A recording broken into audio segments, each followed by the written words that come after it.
Getting Answers True Crime. Western Mass News is remembering Brianna Lynn Cuoco tonight. Her case, one of many in the area, remembered vividly even a half-decade later. This month, she would have turned 24. Those who knew Brianna and who helped bring awareness to her case tell me she was a vibrant teen whose life ended far too soon.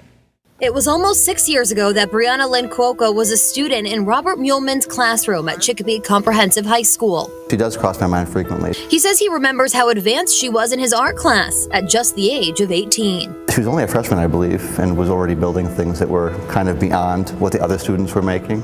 Her artistry, something that friend of the family, Stephanie Palatino, tells Western Mass News, attracted others to her. She was really liked for some of the creativity that she had and her spirit. That's how people would remember Brianna. In 2016, she had gone missing on a cold night in January. First, we were out there walking and scanning and looking and everything for her. Connie Demers was a caseworker for Halo's Investigations, a nonprofit advocacy group for missing and trafficked children based out of Mississippi. She tells Western Mass News they spent 3 months hanging up flyers across the Pioneer Valley and searching areas like the banks of the Connecticut River, where Brianna had reportedly last been seen. Even now, I don't like to go around the Connecticut River, to be honest with you.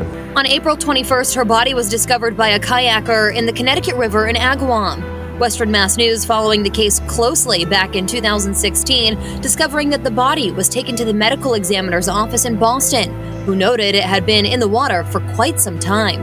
Demers and Palatino worked together with Halos and friends of the family to bring awareness to Brianna's case. I wanted people to have a place to go to remember her.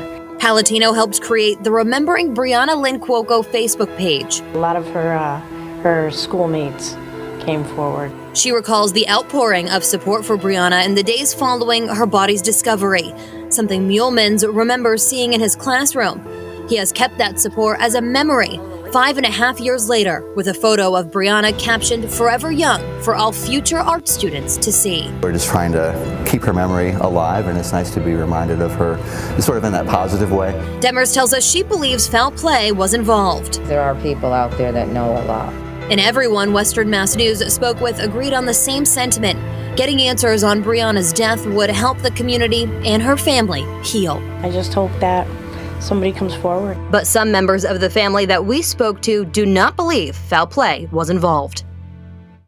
And Western Mass News reached out to the Hampden District Attorney's Office for comment on this case. We did not hear back, but Western Mass News is digging deeper into the crime that's happening in your community. So scan that QR code you see on your screen, and you also saw it during the story, to submit a case that you'd like us to look into for you.